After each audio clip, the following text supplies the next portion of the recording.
Hello guys, what is up? Eman from Peso Smart PH here. Welcome sa pinabagong episode. Shout out to all the podcast listeners as well. I appreciate you all.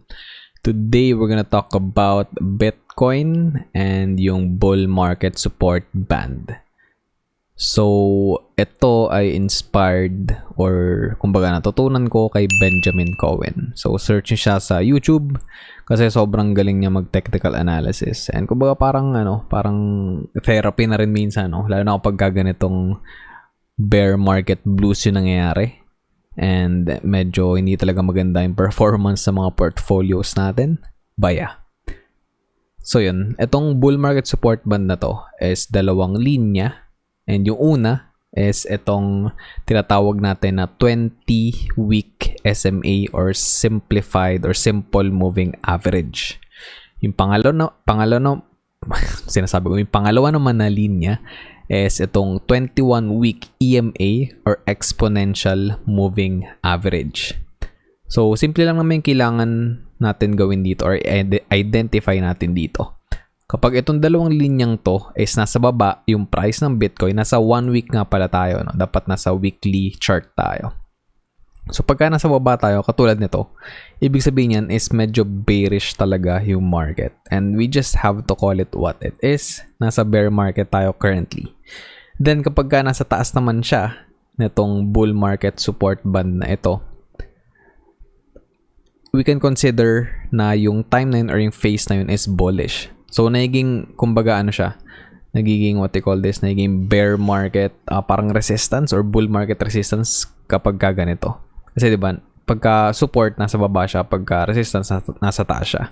So, ngayon, para maging bullish ulit yung market, para matawag natin na bull market or nasa bull run na ulit tayo sa crypto and sa Bitcoin, dapat yung weekly candles, and dapat pati close yan, dapat nasa taas tayo nito. And currently nga, nasa baba tayo. So, yun lang na may indicator na to. And as we can see, from, kailan ba to? From 2020, siguro mga sabihin natin September. Actually, matagal pa. Actually, after nung crash na. Kasi, di ba, 2020, nag-crash din yung crypto market kasi nag-start nga yung pandemic. Then, after that, siguro mga April. Okay, zoom in tayo. Hirap naman. Sorry guys, medyo noob pa rin ako dito sa chart na to. So, please bear with me. So, ayan. Ayan. So, ito. So, since actually April nag-close na. Yeah, nag-close na at 7.6. Tama ba? Hindi, 8.8 pala nag-close. Mali pala. Oo, tama. Above na tayo ng bull market support band. And yan, 'di ba? Na-hold siya as support kapag nasa bull run. So hanggang ito ano yung close dito? 46. Yeah, hanggang dito, hanggang May 3, week of May 3. Above tayo ng bull market support band. And then diyan nag-start yung tinatawag ni Benjamin Cohen na summer lull sa market. Kasi dito yan, altcoins weren't doing that great. And then, yung Bitcoin is medyo bumagsak na din. Ito yung time na nag-accumulate ako ng maraming Bitcoin at around 29K, around 28K, around 30K, 31K, you name it. Nag-DCA lang ako habang bumabagsak yung prices ng Bitcoin. And I really benefited from that kasi nag-bull run ulit. Like, no nag-start is around August. So, yan, diba? Kita nyo dito. Diba? Ito sa area na to. Like, September 20 and September 27. Na-hold siya as support. Yes, meron mga wicks, no, na bumaba siya. Pero yung close pa rin is nasa taas pa rin. Nasa taas pa rin siya ng bull market support band. And then, eventually nga, nag-set ulit ng new all-time high na $69,000 yung Bitcoin nung week ng November 8. So, diba? For the meme, 69K. But yeah. Diyan ako super nag-benefit kasi more than na double ko yung capital ko just because of this short run. Diba? Pero syempre, ang tanong is, did I sell at the top? No. Definitely not. Kasi habang tumataas din yung prices, around dito 50K, yan, nagbenta na ako agad dito August. Kasi dito rin yung nagsastart kami mag-axi. So, kailangan din namin ng capital to start out on that game. So, yan. Dito, nagbenta ako. Diyan, 50k. Then, nung bumagsak, yun, I saw an opportunity ulit to buy but I didn't actually buy. And then, eventually, nung umakyat ulit, around 60k doon ako nagbebenta ulit. I think pinamataas ko na benta ay 63k if I can recall correctly. But yeah, never ako nakaakyat around 65, 69k. Hindi na ako nakapagbenta no? Kasi wala na akong bags. No? And right now, I'm also accumulating right now. Kasi medyo baba na ulit yung prices. Pagka, I think below 40k, I think para sa akin na comfortable ako to buy Bitcoin. Kasi I think magandang opportunity yun. And kapag ka nag-run ulit tayo, diba? Yung mga predictions, yung mga forecast, 100k, ganyan. I mean, I don't really care about that. Even if we don't, reach 100k, I'm just gonna continue accumulating Bitcoin and Ethereum. Kasi ito yung mga, safest, kumbaga, asset dito sa cryptoverse. Yes, sobrang volatile pa rin niya, compared to, sabihin natin, stocks. But, hindi naman sa mabilis, no, but it's fun to see na Bitcoin is trending up with time. Like, tingnan natin dito. Dito nag-start yung yung listing sa Binance ng Bitcoin. And from 2017, kung nag-DCA ka lang, diba? You're still up 856%. Sa current market price, ang baba nung current market price natin. Paano kung napagbenta ka around 60k? Diba? You're up 1,376%.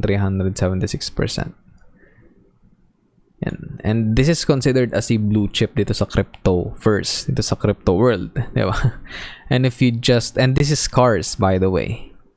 So, 21 million Bitcoin lang yung mag-exist ever. So, I don't know. Para sa akin, I wanna get that bag and I want a small, hindi naman slice, no, kasi pagka slice medyo whale ka na nun, diba? But siguro little crumbs lang of the cake. Kasi syempre we can't only focus on one asset kasi, diba, lagi din natin sinasabi na you can't have like a single source of income, diba? For you to be considered, financially free and rich or wealthy, you should, sabi nga parang 6 ba or 7 dapat yung sources of income mo. And if you're investing, you should also take a look at this kasi crypto is relatively new. Bitcoin existed around 11-12 years pa lang. And yeah, I know na ang daming scams kasi this is parang gold rush, di ba? Na nangyari nung kailan ba yun nating kopong-kopong pa. And then same thing sa nangyari nung dot-com bubble nung late 90s and early 2000s, diba? Like, siguro 1 or 2% lang ng mga companies yung nag-survive until now.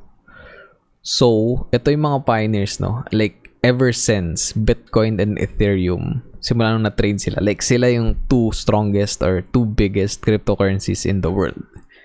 So, kaya sila considered as blue chip and kaya sila considered as boring investment na sa crypto. Pero diba, kita nyo naman, it can still go down like a lot. Like, nag-all-time high, sabihin natin dito, 64k. Nag-bottom siya, sabihin natin dito, 28. Tama ba? Sabihin lowest dito, 28,805. Sige, sabihin natin dyan, diba? Nag-down pa rin siya ng more than 50%. Even though it's a blue chip. And hindi mo rin naman madi-discount yung yung sa stocks. Kasi, katulad ng Netflix, diba? From its all-time high, down siya ng around 60+%. So, can you consider stocks as really a relatively safe investment compared to crypto? Not really. Siguro kapag yung mga low market caps lang, pagka sumusugal ka doon, tumatalpa ka doon sa mga low market caps na, mayiging 1,000x gem, 10,000x gem, diba? Yun, super high risk talaga yun. But if you're DCAing Bitcoin and Ethereum, I think it's relatively safe. Lalo na ngayon na medyo hindi gano'ng kaganda yung outlook sa market. And ang daming tao na bearish siya talaga. Kasi, you have to call it what it is. It is really bearish. Kasi, kailan pa tayo nagkaroon ng isang magandang run? Like, last year pa. From July to November. Okay? And yung forecast ngayon is probably this is gonna continue kasi, di ba? Merong crisis, merong COVID scare ulit sa China, may mga nagla-lockdown na ulit na cities, na provinces. And then that will affect the supply chain sa buong mundo kasi China is like one of the biggest like exporters, and parang dun lahat kasi ina-assemble or ginagawa, di ba? Kahit nga yung Apple, di ba, dun ina-assemble yung mga yung mga products sila, even though it's designed in the US, in California. But yeah, I just want to share this with you para lang magamit nyo rin, no, as a tool, lalo na kapag bago pa lang kayo sa cryptoverse. Bull market support band. And lalo na pag bago kayo, don't dabble in dun sa mga low market caps na altcoins. Just stick with Bitcoin and Ethereum. And if it's still too volatile for you, you can go for yield farming sa, sabihin natin, USDT. Meron silang 10% dito sa Binance, and then pwede rin UST, yung Terra na stable coin. Okay? Kasi it's much better to keep your money or like put your money sa stable coin instead of like, you know, nasa bangko lang and, you know, inaanay lang or inaamag lang. Ginagamit ng ibang tao, ginagamit ng bangko para pautangin sa iba, and then tina-charge sila ng 5%, 10% na annual what they call this interest rate. So it's not really fair for you, di ba? You have to take action. And grabing inflation, di ba guys? 8.8 GG tayo sa pronunciation. 8.5% yung inflation rate recently sa US. I'm not sure dito sa Philippines kasi I don't really know a reliable website or source or resource kung saan natin makikita yun. Kasi parang yung inflation rate dito sa Philippines, medyo luma yung data na nakikita ko if I search online. But yeah, imagine that. 8.5% yung inflation, tas yung performance ng investment mo is around, 4% lang or 5% lang. And then yung binibigay sa'yo ng bangko na interest rate sa 1 million mo is less than 1%, di ba? Sobrang talo ka. So, nade-devalue yung fiat mo, yung pera mo. It's much better to invest your money. Diba? Kasi magtira ka ng emergency fund mo, but pagka nasa stable coin naman, it's easy to pull out kasi it's stable coin. So, ang magiging talo mo lang dito is yung exchange rate kapag sabihin natin bumaba yung USD versus sa BHP, diba? Sa Philippine Peso. But it's relatively safe.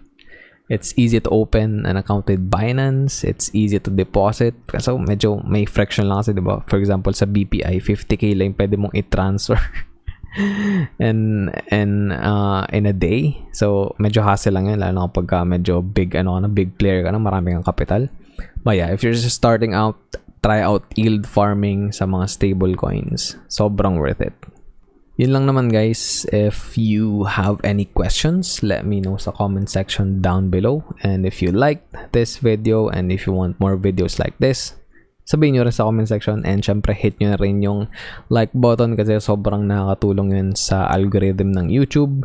And you can also subscribe to my channel if trip nyo yung mga ganitong videos. And I also post videos about stocks. Mainly yun talaga yung content ko dito sa YouTube. But last year I also started here sa cryptoverse, so that's why I'm gonna integrate yung mga moves ko and mga pinagagawa ko and strategy ko dito sa crypto sa inyo para may matutunan kayo or like meron kayong makuha na lessons sa mga kabobohan na ginawa ko, sa mga pagkakamali ko. And syempre I'm gonna share you the wins. Syempre pareho yan, wins and losses, share ko yun sa inyo. And yun lang naman guys, hopefully nag-enjoy kayo and hopefully may natutunan kayo. Always remember, be Peso smart.